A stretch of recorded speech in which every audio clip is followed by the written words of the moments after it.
ਸਤਿ ਸ਼੍ਰੀ ਅਕਾਲ। ਤੁਸੀਂ ਜੁੜੇ ਹੋਏ ਹੋ ਪੰਜਾਬੀ ਰੇਡੀਓ USA ਦੇ ਨਾਲ ਤੇ ਮੈਂ ਹਾਂ ਪ੍ਰਵੀਨ ਸ਼ਰਮਾ ਲੈ ਕੇ ਹਾਜ਼ਰ ਹਾਂ ਪ੍ਰੋਗਰਾਮ ਖਬਰ ਤੇ ਨਜ਼ਰ। ਖਬਰ ਤੇ ਨਜ਼ਰ ਪ੍ਰੋਗਰਾਮ ਦੇ ਵਿੱਚ ਕਈ ਅਹਿਮ ਤੇ ਕਈ ਖਾਸ ਖਬਰਾਂ ਨੂੰ ਲੈ ਕੇ ਚਰਚਾ ਕਰਨ ਦੇ ਲਈ ਜੁੜ ਚੁੱਕੇ ਨੇ ਮਿੰਟੂ ਗੁਰਸਰੀਗਾ ਜੀ। ਮੈਨੂੰ ਸਤਿ ਸ਼੍ਰੀ ਅਕਾਲ, ਸਵਾਗਤ ਹੈ ਜੀ ਪੰਜਾਬੀ ਰੇਡੀਓ USA ਤੇ। ਜੀ ਸ਼ੁਕਰੀਆ ਸਾਰਿਆਂ ਨੂੰ, ਸਤਿ ਸ੍ਰੀ ਅਕਾਲ ਜੀ। ਜੀ ਅੱਗੇ ਵਧਣ ਤੋਂ ਪਹਿਲਾਂ ਧੰਨਵਾਦ ਕਰਦੇ ਚੱਲੀਏ ਸਪਾਂਸਰਸ ਦਾ, ਜਿਹੜੇ ਜ਼ਰੀਆ ਬੰਦ ਨੇ ਇਹਨਾਂ ਪ੍ਰੋਗਰਾਮਾਂ ਨੂੰ ਤੁਹਾਡੇ ਤੱਕ ਪਹੁੰਚਾਉਣ ਦੇ ਲਈ। ਖਾਲਸਾ ਇੰਸ਼ੋਰੈਂਸ ਏਜੰਸੀ ਵਾਲੇ, ਜਿਨ੍ਹਾਂ ਤੋਂ ਤੁਸੀਂ ਹਰ ਤਰੀਕੇ ਦੀ ਇੰਸ਼ੋਰੈਂਸ ਲੈ ਸਕਦੇ ਹੋ। ਇੰਸ਼ੋਰੈਂਸ ਬਾਰੇ ਪਤਾ ਕਰਨ ਦੇ ਲਈ ਇਹਨਾਂ ਦਾ ਨੰਬਰ ਹੈ 468-272-2500। ਇਹ 1992 ਤੋਂ ਲਗਾਤਾਰ ਇੰਸ਼ੋਰੈਂਸ ਬਿਜ਼ਨਸ ਦੇ ਵਿੱਚ ਸ਼ਾਨਦਾਰ ਸੇਵਾਵਾਂ ਦੇ ਰਹੇ ਨੇ ਤੇ ਅਮਰੀਕਾ ਭਰ ਦੇ ਵਿੱਚ ਇੰਸ਼ੋਰੈਂਸ ਕਰਦੇ ਨੇ। ਓਬਾਮਾ ਕੇਅਰ, ਮੈਡੀਕੇਅਰ ਜਾਂ ਫਿਰ ਕਵਰਡ ਕੈਲੀਫੋਰਨੀਆ ਬਾਬਤ ਪਾਲਿਸੀ ਕਰਵਾਉਣ ਦੇ ਲਈ, ਸਲਾਹ ਲੈਣ ਦੇ ਲਈ ਅੱਜ ਹੀ ਕਾਲ ਕਰੋ 468-272-2500 ਤੇ। ਟਰਕੀਅਨ ਇਮੀਗ੍ਰੇਸ਼ਨ ਲਾ ਫਰਮ ਵਾਲੇ, ਜੇ ਟਰਕੀ ਨਾ ਟੌਨੀ ਟਰਕੀ, ਇਹਨਾਂ ਦੇ ਨਾਲ ਤੁਸੀਂ US ਇਮੀਗ੍ਰੇਸ਼ਨ ਬਾਬਤ ਕੋਈ ਵੀ ਸਲਾਹ ਕਰਨੀ ਹੈ ਤੇ ਇਹਨਾਂ ਦਾ ਨੰਬਰ ਹੈ 415909-0503। Jaswinder Singh, Nachhattar Kaur Nagra Roswell, Charan Singh Sukhwinder Dhaliwal Arizona, Krishan Dhanota Yuba City, Baljinder Singh Nijjar Woodland, Paramjit Kaur Rangi ਬੈਕਾਬਲ, ਪ੍ਰਿਤਪਾਲ ਸਿੰਘ ਸਿੱਧੂ ਫ੍ਰੈਜ਼ਨੋ, GN ਲਿਊਬਲੇ ਟਰੱਕ ਵਾਸ਼ ਕਰਦੇ ਨੇ, ਆਇਲ ਚੇਂਜ ਕਰਦੇ ਨੇ, 에ਅਰ ਬ੍ਰੇਕਾਂ ਦਾ ਕੰਮ ਤਸੱਲੀ ਬਖਸ਼ ਕਰਦੇ ਨੇ, ਨਵੇਂ ਪੁਰਾਣੇ ਟਾਇਰ ਵੀ ਇਹਨਾਂ ਤੋਂ ਮਿਲਦੇ ਨੇ। ਲੋਕੇਸ਼ਨ ਸੈਂਤਾ ਨੀਲਾ ਦੀ ਨਿਮਾ ਸੋਤਾ ਦੇ ਨਾਲ ਗੱਲ ਕੀਤੀ ਜਾ ਸਕਦੀ ਹੈ 209-277-0113 ਤੇ ਐਂਟੀਲੂਪ ਟਰੱਕ ਸਟਾਪ ਵਾਲੇ। ਇਹਨਾਂ ਸਾਰੇ ਹੀ ਸਪਾਂਸਰਸ ਦਾ ਬਹੁਤ ਬਹੁਤ ਧੰਨਵਾਦ। ਤੇ ਜੇਕਰ ਤੁਸੀਂ ਵੀ ਪੰਜਾਬੀ ਰੇਡੀਓ USA ਦੇ ਇਹਨਾਂ ਪ੍ਰੋਗਰਾਮਾਂ ਨੂੰ ਸਪਾਂਸਰ ਕਰਨਾ ਚਾਹੁੰਦੇ ਹੋ ਤਾਂ ਸਟੂਡੀਓ ਦਾ ਨੰਬਰ ਹੈ 468-272-5200। ਅੱਜ ਦਾ ਇਹ ਖਬਰ ਤੇ ਨਜ਼ਰ ਪ੍ਰੋਗਰਾਮ ਸਾਲ 2024 ਦੀ 11 ਜੁਲਾਈ ਦਾ ਪ੍ਰੋਗਰਾਮ ਹੈ ਤੇ ਦਿਨ ਅੱਜ ਵੀਰਵਾਰ ਹੈ। ਖਬਰਾਂ ਦੀ ਸ਼ੁਰੂਆਤ ਮਿੰਟੂ ਜੀ ਕਰੀਏ ਅਮਿਤ ਸ਼ਾਹ ਤੋਂ। ਦੂਜਿਆਂ ਦੇ ਨਾਲ ਬੁਰੀ ਕਰਨ ਵਾਲੇ ਅਮਿਤ ਸ਼ਾਹ, ਜਿਵੇਂ ਲੋਕ ਸਭਾ ਦੇ ਵਿੱਚ ਉਹ ਬੋਲਦੇ ਸੀ ਜਦੋਂ ਕੋਈ ਸਰਕਾਰ ਦੇ ਵਿਰੋਧੀ ਕੋਈ ਗੱਲ ਹੁੰਦੀ ਸੀ, ਜਾਂ ਉਹ ਜਵਾਬ ਦਿੰਦੇ ਸੀ, ਜਾਂ ਰਾਜ ਸਭਾ ਦੇ ਵਿੱਚ ਕਈ ਵਾਰੀ ਉਹਨਾਂ ਨੂੰ ਬੋਲਦੇ ਸੁਣਿਆ, ਜਾਂ ਰੈਲੀਆਂ ਦੇ ਵਿੱਚ ਬੁਰੀ ਕਰਦੇ ਸੀ ਉਹ ਮੂਹਰਲੇ ਬੰਦੇ ਨਾਲ, ਪਰ ਕਹਿੰਦੇ ਉਹਨਾਂ ਨਾਲ ਹੀ ਬੁਰੀ ਹੋ ਰਹੀ ਹੈ ਹੁਣ ਤਾਂ। ਜੀ ਬਿਲਕੁਲ, ਇਹ ਦਸਤੂਰ ਹੈ, ਕਹਿੰਦੇ ਕਦੇ ਕਦੇ ਸ਼ਿਕਾਰੀ ਵੀ ਸ਼ਿਕਾਰ ਹੋ ਜਾਂਦੀ ਹੈ। ਤਾਂ ਖੈਰ ਦੇਖੋ, ਮੈਂ ਕਦੇ ਵੀ ਇਸ ਬੰਦੇ ਨੂੰ ਇਹ ਨਹੀਂ ਮੰਨਦਾ। ਚਨਕਿਆ ਇੱਕ ਨਾਂ ਦਿੱਤਾ ਇੱਥੋਂ ਦੇ ਮੀਡੀਆ ਨੇ ਜੀ ਪਰ ਬਿਲਕੁਲ। ਇਹ ਸਿਰੇ ਦਾ ਜੁਗਾੜੀ ਬੰਦਾ, ਜਿਸ ਨੂੰ ਕਦੇ ਅੜੀ ਪਾਰ ਕੀਤਾ ਗਿਆ। ਚਲੋ ਮੈਂ ਅਤੀਤ ਚ ਨਹੀਂ ਜਾਂਦਾ। ਇਹ ਜੁਗਾੜ ਹੀ ਕਰਦਾ ਰਿਹਾ, ਮਤਲਬ ਕਿ ਕਿਉਂਕਿ ਮੈਂ ਬਿਨਾਂ ਤੱਥ ਤੋਂ ਕੋਈ ਗੱਲ ਨਹੀਂ ਕਹਿੰਦਾ ਹੁੰਦਾ ਪ੍ਰਵੀਨ ਜੀ। ਜੀ ਮੈਂ ਜੇ ਕੋਈ ਕਵੇ ਨਾ ਕਿ ਜੁਗਾੜੂ ਕਿਸ ਤਰ੍ਹਾਂ ਦਾ ਹੈ ਤੇ ਕੋਈ ਮੇਰੇ ਕੋਲ ਆ ਜਾਵੇ, ਮੈਂ ਇਹਨਾਂ ਨੂੰ ਕਿਤਾਬਾਂ ਚ ਪੜ੍ਹ ਕੇ ਦੱਸ ਦਿਆਂਗਾ। ਕਿਆ ਦੇਖੋ ਕਿ ਕਿਸ ਤਰ੍ਹਾਂ ਜੁਗਾੜ ਕਰਦੇ ਰਹੇ ਨੇ ਸ਼ੁਰੂ ਤੋਂ ਲੈ ਕੇ ਗੁਜਰਾਤ ਤੋਂ ਲੈ ਕੇ। ਤਾਂ ਕਹਿਣ ਦਾ ਮਤਲਬ ਇਹ ਆ ਕਿ ਇਹ ਸਾਰਾ ਕੁਝ ਜਿਹੜਾ ਹੈ ਨਾ, ਉਹ ਮੀਡੀਆ ਦਾ ਬਣਾਇਆ ਹੁੰਦਾ। ਤੁਹਾਨੂੰ ਪਤਾ ਹੀ ਆ ਕਿ ਮੀਡੀਆ ਕਿਸੇ ਵੀ ਬੰਦੇ ਨੂੰ ਕੁਝ ਵੀ ਬਣਾ ਸਕਦਾ ਹੈ, ਵਿਸ਼ਵ ਗੁਰੂ ਕੁਝ ਵੀ, ਮਤਲਬ ਤੁਹਾਨੂੰ ਪਤਾ ਹੀ ਹੈ ਪਰਸੈਪਸ਼ਨ ਕਿਸ ਤਰ੍ਹਾਂ ਘੜੀ ਜਾਂਦੀ ਹੈ।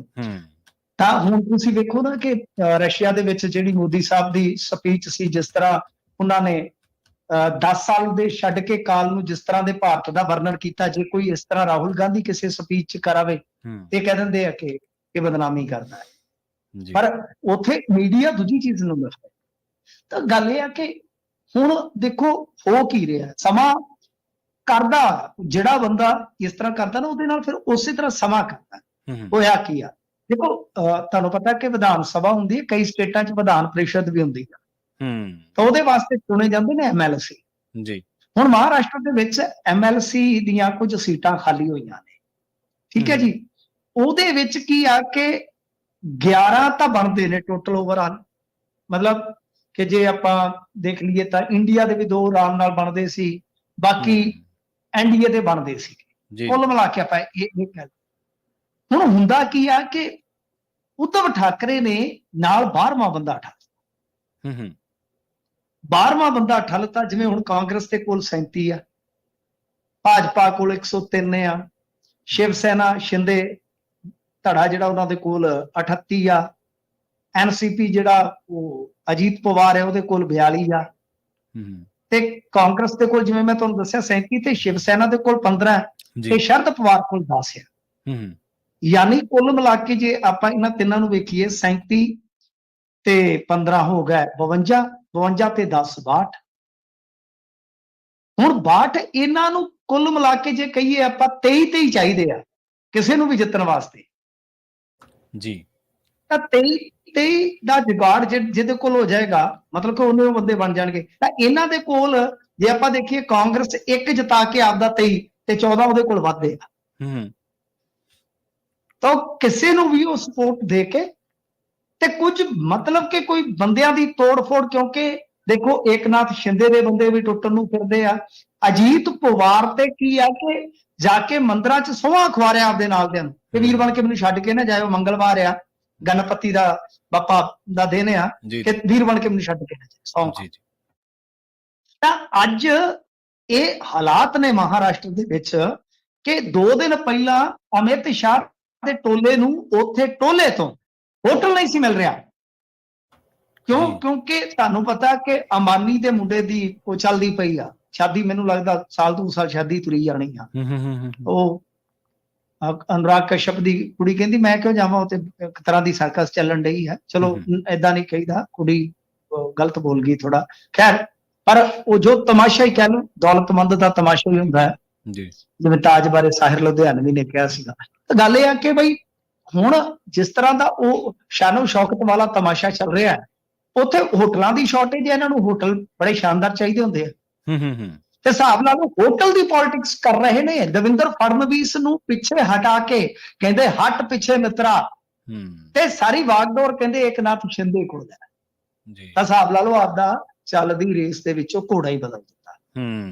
ਯਾਨੀ ਜਿਸ ਤਰ੍ਹਾਂ ਇਸ ਜਗਾੜੂ ਚਨਕੀਆ ਤੋਂ ਡਰਦੇ ਲੋਕ ਆਪਣੇ MLA ਲੁਕਾਉਂਦੇ ਫਿਰਦੇ ਹੁੰਦੇ ਸਨ, ਅੱਜ ਤੁਸੀਂ ਵੇਖੋ ਕਿ ਕਿਸ ਤਰ੍ਹਾਂ ਇਤਿਹਾਸ ਜਿਹੜਾ ਹੈ ਉਹ ਵਰਤਮਾਨ ਦੇ ਵਿੱਚ ਕਹਿ ਰਵਾਨ ਹੋਇਆ ਬੈਠਾ ਹੈ ਕਿ ਇਹਨਾਂ ਨੂੰ ਹੋਟਲ ਨਹੀਂ ਲੱਭਿਆ। ਤਾਂ ਇਹ ਸੂਰਤ ਹਾਲ ਆ ਕਿ ਜੋੜ ਤੋੜ ਉੱਥੇ ਹੋ ਸਕਦਾ, ਕ੍ਰਾਸ ਵੋਟਿੰਗ ਉੱਥੇ ਹੋ ਸਕਦੀ ਹੈ, ਕਿਉਂਕਿ ਵਿਪ ਵਗੈਰਾ ਸ਼ਾਇਦ ਮੈਨੂੰ ਲੱਗਦਾ ਕਿ ਉੱਥੇ ਅਸਰ ਕਰਕ ਨਹੀਂ ਹੁੰਦਾ। ਤਾਂ ਬਹੁਤ ਇੰਟਰਸਟਿੰਗ ਆ। ਜਿਵੇਂ ਤੁਸੀਂ ਦੇਖਿਆ ਹੋਣਾ ਯੂਪੀ ਦੇ ਵਿੱਚ ਇਹਨਾਂ ਨੇ ਕ੍ਰਾਸ ਵੋਟਿੰਗ ਕਰਾ ਕੇ ਅਖਿਲੇਸ਼ ਦਾ ਬੰਦਾ ਹਰਾ ਦਿੱਤਾ ਸੀ। ਇਸੇ ਤਰ੍ਹਾਂ ਤੁਸੀਂ ਦੇਖੋਗੇ ਹਿਮਾਚਲ 'ਚ ਕ੍ਰਾਸ ਵੋਟਿੰਗ ਕਰਵਾ ਕੇ ਅਭਿਸ਼ੇਕ ਮਨੂ ਸਿੰਘ ਵੀ ਹਰਾ ਦਿੱਤਾ ਸੀਗਾ। ਤਾਂ ਇਸੇ ਤਰ੍ਹਾਂ ਮਹਾਰਾਸ਼ਟਰ 'ਚ ਕ੍ਰਾਸ ਵੋਟਿੰਗ ਦੇ ਡਰ ਤੋਂ ਚਨਕੀਆ ਉਰਫ ਜਗਾੜੂ ਆਪਣੇ ਬੰਦਿਆਂ ਨੂੰ ਲੈ ਕੇ ਹੋਟਲਾਂ 'ਚ ਲੁਕਦਾ। ਦੇਖ ਲਓ ਕਿਸੇ ਟਾਈਮ ਵਿਰੋਧੀ ਧਿਰਾਂ ਨੂੰ ਲੁਕਣਾ ਪੈਂਦਾ ਸੀਗਾ ਜਦੋਂ ਸਰਕਾਰਾਂ ਟੁੱਟਦੀਆਂ ਸੀ ਜਾਂ ਰਾਜ ਸਭਾ ਦੀਆਂ ਚੋਣਾਂ ਹੁੰਦੀਆਂ ਸੀਗੀਆਂ, ਉਹ ਵਿਚਾਰੇ ਭੱਜੇ ਫਿਰਦੇ ਹੁੰਦੇ ਸੀ ਹੋਟਲ ਭਾਲਦੇ। ਅੱਜ ਆਪ ਸੱਤਾਧਾਰੀ ਭੱਜੇ ਫਿਰਦੇ ਆ। ਮਿੰਟੂ ਜੀ ਸਮੇਂ ਦਾ ਗੇੜ ਹੈ ਜੀ, ਬਿਲਕੁਲ ਜੀ। ਤੇ ਵਾਪਸ ਆਉਣਗੇ ਕਹਿੰਦੇ ਜਿਹੜੇ ਭਾਰਤੀ ਰੂਸ ਦੇ ਵਿੱਚ ਫਸੇ ਹੋਏ ਨੇ ਜੀ। ਹਾਂਜੀ, ਦੇਖੋ ਮੋਦੀ ਸਾਹਿਬ ਗਏ ਸਨ ਤੇ ਇਹ ਵੈਸੇ ਤੇ ਜੀਓ ਪੋਲਿਟਿਕਸ ਦੇ ਲਿਹਾਜ਼ ਨਾਲ ਬੜਾ ਵੱਡਾ ਦੌਰਾ ਸੀ, ਅਹਿਮ ਦੌਰਾ ਸੀਗਾ, ਪਰ ਉੱਥੇ ਇਹ ਇੱਕ ਅਹਿਮ ਡਿਵੈਲਪਮੈਂਟ ਹੋਈ ਆ ਕਿਉਂਕਿ ਰਸ਼ੀਆ ਦੇ ਵੀ ਸ਼ਾਇਦ ਵਿਦੇਸ਼ ਮੰਤਰੀ ਸੀ ਕਿ ਉਹਨਾਂ ਵੱਲੋਂ ਵੀ ਇੱਕ ਆਫੀਸ਼ੀਅਲ ਸਟੇਟਮੈਂਟ ਆ ਗਈ ਸੀ। ਤਾਂ ਹੁਣ ਤਾਜ਼ਾ ਖਬਰ ਇਹੋ ਆ ਕਿ ਆਪਣੇ ਕੁਝ ਜਿਹੜੇ ਮੁੰਡੇ ਪੰਜਾਬੀ, ਕਿਉਂਕਿ ਟੋਟਲ 250-300 ਇੰਡੀਅਨ ਦੱਸੇ ਜਾਂਦੇ, ਜਿਹਦੇ ਚੋਂ 70 ਦੇ ਕਰੀਬ ਪੰਜਾਬੀ ਆ, ਜਿਨ੍ਹਾਂ ਨੂੰ ਕਿਸੇ ਨਾ ਕਿਸੇ ਤਰੀਕੇ ਦੇ ਨਾਲ ਉੱਥੇ ਫਸਾ ਦਿੱਤਾ ਗਿਆ। ਤਾਂ ਬਹਰਹਾਲ ਕੁਝ ਕੁ ਘਰਾਂ ਦੇ ਵਿੱਚ ਜੋ ਖੁਫੀਆ ਮਹਿਕਮੇ ਦੇ ਹੁੰਦੇ ਨੇ, ਖੁਫੀਆ ਏਜੰਸੀਆਂ ਦੇ ਜਿਹੜੇ ਅਧਿਕਾਰੀ ਹੁੰਦੇ ਨੇ, ਉਹ ਉਹਨਾਂ ਦੇ ਘਰਾਂ 'ਚ ਆ ਗਏ। ਮਤਲਬ ਕਿ ਤਾਰ ਖੜਕ ਗਈ ਆ। ਖੁਫੀਆ ਅਧਿਕਾਰੀਆਂ ਦਾ ਮਤਲਬ ਇਹ ਹੁੰਦਾ ਪ੍ਰਵੀਨ ਜੀ ਕਿ ਕੋਈ ਬੰਦਾ ਇੱਥੋਂ ਕੋਈ ਜੁਰਮ ਕਰਕੇ ਕਿਤੇ ਨਹੀਂ ਭੱਜਿਆ, ਕੋਈ ਐਸੀ ਵੈਸੀ ਗੱਲ ਤਾਂ ਨਹੀਂ, ਉਹਦੇ ਤਾਲੁਕ ਕਿਤੇ ਗਲਤ ਜਗ੍ਹਾ ਤੇ ਤਾਂ ਨਹੀਂ, ਕਿਉਂਕਿ ਟਰੈਵਲ ਡਾਕੂਮੈਂਟ ਵਗੈਰਾ ਜਿਹੜੇ ਤੁਹਾਨੂੰ ਪਤਾ ਹੀ ਹੈ ਨਵੇਂ ਸਿਰੇ ਤੋਂ ਹੀ ਬਣੂਗੇ ਸ਼ਾਇਦ ਜੀ ਕੁਝ ਬੰਦਿਆਂ ਦੇ। ਸੋ ਇਸ ਵਾਸਤੇ ਉਹ ਫੇਰੇ ਵੱਜਣ ਡੈ ਪਏ ਆ, ਕਿਹੜੇ ਵੱਜਣ ਲੱਗ ਪਏ ਆ। ਤਾਂ ਹੁਣ ਆਸ ਵੱਜ ਗਈ ਆ ਕਿ ਜਿਹੜੇ ਪੰਜਾਬੀ ਜਾਂ ਇੰਡੀਅਨ ਉੱਥੇ ਫਸੇ ਆ, ਉਹ ਸਹਿਮਤੀ ਬਣ ਗਈ ਆ ਕਿ ਵਾਪਸ ਆਉਣਗੇ। ਪਰ ਮੈਨੂੰ ਜਿੱਥੋਂ ਤੱਕ ਯਾਦ ਆ, ਜੇ ਮੈਂ ਗਲਤ ਹੋਇਆ ਤੇ ਮੈਨੂੰ ਦਰੁਸਤ ਕਰ ਦੇਣਾ, ਕਿ ਇੱਕ ਤੇਜਪਾਲ ਸਿੰਘ ਨਾਂ ਦਾ ਨੌਜਵਾਨ ਉੱਥੇ ਮਾਰਿਆ ਵੀ ਗਿਆ ਸੀਗਾ ਲੜਾਈ 'ਚ, ਹਾਂਜੀ ਪੰਜਾਬ ਦਾ। ਤਾਂ ਗੱਲ ਇਹ ਆ ਕਿ ਇਸ ਤਰ੍ਹਾਂ ਮੋਦੀ ਸਾਹਿਬ ਦਾ ਪਹਿਲੀ ਗੱਲ ਤੇ ਸ਼ੁਕਰਾਨਾ। ਦੇਖੋ ਜਿਹੜੀ ਕੋਈ ਚੰਗੀ ਚੀਜ਼ ਹੁੰਦੀ ਹੈ ਤਾਂ ਵਧੀਆ ਕਿ ਇਹਨਾਂ ਨੇ ਜਾ ਕੇ ਉੱਥੇ ਗੱਲ ਚੁੱਕੀ ਆ। ਚਲੋ ਦੂਜੇ ਇੰਡੀਅਨਸ ਦੇ ਨਾਲ ਪੰਜਾਬੀ ਵੀ ਆ ਜਾਣਗੇ, ਉਹ ਮਸ਼ਕੂਰ ਆ ਸੀ ਉਸ ਗੱਲ ਤੋਂ। ਪਰ ਮੇਰਾ ਮੰਨਣਾ ਇਹ ਆ ਕਿ ਦੇਖੋ ਪ੍ਰਵੀਨ ਜੀ, ਚਾਹੇ ਏਜੰਟ ਨੇ ਫਸਾਤੇ, ਚਾਹੇ ਕਿਸੇ ਨੇ ਲਾਲਚ ਦੇ ਕੇ ਉਧਰ ਨੂੰ ਧੱਕ ਦਿੱਤੇ, ਚਾਹੇ ਜੋ ਵੀ ਕਾਰਨ ਰਹੇ ਹੋਣ, ਜਿਹਦਾ ਪੁੱਤ ਮਰ ਗਿਆ ਚਲੋ ਦੂਜਾ ਤੇ ਸਬਰ ਕਰ ਲਏਗਾ ਕਿ ਚਲੋ ਪੁੱਤ ਵਾਪਸ ਆ ਗਿਆ। ਜਿਹਦਾ ਮਰ ਗਿਆ ਜਾਂ ਜ਼ਖਮੀ ਹੈ ਜਾਂ ਲਾਪਤਾ, ਮੇਰੇ ਖਿਆਲ ਦੇ ਨਾਲ ਉਹਨੂੰ ਕੰਪਨਸੇਟ ਵੀ ਕਰ ਦੇਣਾ ਚਾਹੀਦਾ ਹੈ। ਉਹ ਦੇਖ ਲੈਣ, ਚਾਹੇ ਤੇ ਇੰਡੀਅਨ ਗਵਰਨਮੈਂਟ ਆ ਉਹ ਕਰੇ, ਚਾਹੇ ਤੇ ਰਸ਼ੀਆ, ਜੋ ਮਰਜ਼ੀ ਆ, ਕਿਉਂਕਿ ਦੋਨੇ ਬੜੇ ਗੂੜੇ ਦੋਸਤ ਆ, ਬੜੀਆਂ ਗੂੜੀਆਂ ਪ੍ਰੀਤਾਂ ਹੈ, ਤਾਂ ਪੁਰਾਣੀਆਂ ਨਾਲੇ ਯਾਰੀਆਂ ਨੇ। ਤਾਂ ਇਹ ਹੱਲ ਜ਼ਰੂਰ ਨਿਕਲਣਾ ਚਾਹੀਦਾ, ਤੇ ਜੇ ਸਾਰੇ ਸਹੀ ਸਲਾਮਤ ਆ ਜਾਂਦੇ ਆ ਤਾਂ ਇੰਡੀਅਨ ਗਵਰਨਮੈਂਟ ਦੀ ਪ੍ਰਾਪਤੀ ਵੀ ਹੋਏਗੀ ਤੇ ਇਹ ਕਹਿ ਲਓ ਕਿ ਕਾਬਲੇ ਤਾਰੀਫ ਕਦਮ ਵੀ ਹੋਏਗਾ। ਬਾਕੀ ਚੀਜ਼ਾਂ ਜਿਹੜੀਆਂ ਉਸ ਦੌਰੇ ਦੀਆਂ ਉਹ ਕਦੇ ਫੇਰ ਆਪਾਂ ਡਿਸਕਸ ਕਰ ਲਾਂਗੇ। ਪਰ ਇੰਨਾ ਜ਼ਰੂਰ ਆ ਕਿ ਜਿਹੜੇ ਕੁਝ ਪੰਜਾਬੀ ਉਧਰ ਫਸੇ ਹੋਏ ਆ ਉਹਨਾਂ ਦੇ ਘਰਾਂ ਦੇ ਵਿੱਚ ਖੁਫੀਆ ਅਧਿਕਾਰੀ ਜਿਹੜੇ ਆ ਉਹ ਜਾਣਕਾਰੀਆਂ ਇਕੱਤਰ ਕਰਨ ਵਾਸਤੇ ਗੇੜੇ ਮਾਰ ਲੱਗ ਪਏ। ਜੀ ਜੀ, ਅਗਲੀ ਖਬਰ ਦੇ ਵੱਲ ਵਧੀਏ ਤੇ ਗੱਲ ਕਰੀਏ ਬਿਸ਼ਨੋਈ ਇੰਟਰਵਿਊ ਮਾਮਲੇ ਦੀ, ਜਿਸ ਮਾਮਲੇ ਦੇ ਕਰਕੇ ਸਰਕਾਰ ਦੀ ਅੱਜ ਨਹੀਂ ਕਾਫੀ ਸਮੇਂ ਤੋਂ ਕਿਰਕਰੀ ਹੋ ਰਹੀ ਹੈ। ਪਹਿਲਾਂ ਸਰਕਾਰ ਨੇ ਡੀਜੀਪੀ ਸਾਹਿਬ ਖੁਦ ਆਏ, ਕਹਿੰਦੇ ਕਿ ਜੀ ਇਹ ਪੰਜਾਬ ਦੀ ਜੇਲ੍ਹ ਨਹੀਂ। ਅਗਲੇ ਦਿਨ ਫਿਰ ਉਹ ਜਿਹੜਾ ਹੁਲੀਆ ਦਿਖਾਇਆ ਸੀ ਉਹਨਾਂ ਨੇ, ਉਸ ਹੁਲੀਏ ਦੇ ਵਿੱਚ ਇੰਟਰਵਿਊ ਆ ਗਈ। ਉਹਨਾਂ ਨੂੰ ਬਾਅਦ ਦੇ ਵਿੱਚ ਇਹ ਸਮਝ ਨਾ ਆਵੇ ਕਿ ਕਰੀਏ ਕੀ। ਹੁਣ ਕਹਿੰਦੇ ਕਿ ਇਸ ਮਾਮਲੇ ਦੇ ਵਿੱਚ ਸਰਕਾਰ ਖਾਮੋਸ਼ ਹੈ, ਕਹਿਣ ਨੂੰ ਕੁਛ ਨਹੀਂ ਬਚਿਆ। ਮਿੰਟੂ ਜੀ, ਪ੍ਰਵੀਨ ਭਾਈ, ਇਹ ਨਹੀਂ, ਇਹ ਤਾਂ ਝੂਠ ਫੜਿਆ ਗਿਆ ਸੀਗਾ ਨਾਲ ਦੀ ਨਾਲ, ਕਿਉਂਕਿ ਜਿਸ ਦਿਨ ਇਹਨਾਂ ਨੇ ਇਹ ਗੱਲ ਕਹੀ ਸੀ ਉਹ ਤੋਂ 4-5 ਦਿਨ ਬਾਅਦ, ਸ਼ਾਇਦ ਮਾਰਚ ਦੀ ਗੱਲ ਨਹੀਂ, 2 ਹਫ਼ਤਿਆਂ ਬਾਅਦ 4 ਮੋਬਾਈਲ ਇੱਕੋ ਦਿਨ ਬਠਿੰਡੇ ਜੇਲ੍ਹ ਚੋਂ ਫੜੇ ਗਏ ਸਨ। ਜੀ ਜੀ, ਔਰ ਇਹ ਬਠਿੰਡਾ ਜੇਲ੍ਹ ਉਹ ਜੇਲ੍ਹ ਆ ਜਿੱਥੋਂ ਇੱਕ ਗੈਂਗਸਟਰ ਨੇ ਅਨੇਕਾਂ ਫਿਰੌਤੀਆਂ ਲਈਆਂ। ਹੁਣ ਨਾਂ ਲੈਣਾ ਮੁਨਾਸਬ ਨਹੀਂ ਹੋਏਗਾ, ਜੇਲ੍ਹ ਦਾ ਮਾਮਲਾ ਹੈ, ਕੌਲਾਂ ਵਗੈਰਾ ਜਿਹੜੀਆਂ ਸਥਾਪਤ ਆਪਾਂ ਕਿਵੇਂ ਕਰ ਸਕਦੇ ਹਾਂ। ਪਰ ਉਹਦਾ ਇੱਕ ਪ੍ਰਤੱਖ ਪ੍ਰਮਾਣ ਮੈਂ ਤੁਹਾਨੂੰ ਦੱਸਦਾ ਹਾਂ ਕਿ ਬਾਅਦ ਦੇ ਵਿੱਚ ਉਸੇ ਗੈਂਗਸਟਰ ਦੇ ਸ਼ਹਿਰ ਦੇ ਵਿੱਚ ਬਾਜ਼ਾਰ ਨੂੰ ਤਾਲਾਬੰਦੀ ਕਰ ਦਿੱਤੀ ਸੀ ਕਾਰੋਬਾਰ। ਠੀਕ ਹੈ ਨਾ ਜੀ, ਬਠਿੰਡੇ ਦੇ ਬਿਲਕੁਲ ਨਜ਼ਦੀਕ ਆ ਜੀ, ਤਾਂ ਉਹ ਬਾਜ਼ਾਰ ਬੰਦ ਹੋ ਗਿਆ ਸੀਗਾ। ਤਾਂ ਲੋਕ ਚਾਬੀਆਂ ਲੈ ਕੇ ਦੁਕਾਨਦਾਰ ਉੱਥੇ ਚਲੇ ਗਏ ਸਨ ਕਿ ਸਾਹਿਬ ਤੁਸੀਂ ਦੁਕਾਨਾਂ ਚਲਾ ਲਓ, ਅਸੀਂ ਨਹੀਂ ਚਲਾ ਸਕਦੇ, ਕਿਉਂਕਿ ਬਠਿੰਡੇ ਚੋਂ ਤਾਲ ਘੁੰਮਦੀ ਸੀ। ਅਗਾਂਹ ਕੁਝ ਮਤਲਬ ਕਿ ਕਾਉਂਸਲਰ ਵਗੈਰਾ ਪੱਧਰ ਦੇ ਜਿਹੜੇ ਲੋਕ ਹੁੰਦੇ ਆ ਉਹ ਡੀਲ ਕਰਵਾਉਂਦੇ ਸਨ। ਹਾਂਜੀ ਹਾਂਜੀ, ਇੱਕ ਪ੍ਰਧਾਨ ਦਾ ਕਤਲ ਵੀ ਹੋਇਆ ਸੀ ਦੁਕਾਨ ਦੇ ਬਾਹਰ ਜੀ, ਡਾਕਟਰ ਤੇ ਵੀ ਗੋਲੀ ਚੱਲੀ ਸੀ ਜੀ। ਤਾਂ ਕਹਿਣ ਦਾ ਮਤਲਬ ਇਹ ਹੈ ਕਿ ਬਠਿੰਡਾ ਜੇਲ੍ਹ ਦੇ ਵਿੱਚੋਂ ਤਾਂ ਇਹ ਕੁਝ ਚੱਲਦਾ ਰਿਹਾ। ਸਾਡੇ ਮਤਲਬ ਕਿ ਕਹਿਣ ਦਾ ਮਤਲਬ ਇਹ ਹੋਇਆ, ਇਸ ਘਟਨਾ ਨੂੰ ਨਾਲ ਜੋੜਨ ਦਾ ਮਕਸਦ ਇਹ ਆ ਕਿ ਭਗਵੰਤ ਮਾਨ ਦੀ ਸਥਿਤੀ ਇਹ ਆ ਕਿ ਇਹਨਾਂ ਨੂੰ ਚੱਪਣ 'ਚ ਨੱਕ ਡੁੱਬਣ ਦਾ ਸਬਬ ਬਣ ਗਿਆ ਜੀ। ਤੁਸੀਂ ਵੇਖੋ ਕਿ ਇਹ ਸ਼ਾਇਦ ਜਨਵਰੀ ਜਾਂ ਫਰਵਰੀ 'ਚ ਜੇਲ੍ਹ ਮੰਤਰਾਲੇ ਦਾ ਚਾਰਜ ਲੈਂਦੇ ਨੇ ਮਾਨ ਸਾਹਿਬ। ਮਾਰਚ 14 ਤੇ 17 ਨੂੰ ਇਹ ਇੰਟਰਵਿਊਜ਼ ਜਿਹੜੀਆਂ ਪ੍ਰਸਾਰਿਤ ਹੁੰਦੀਆਂ ਨੇ।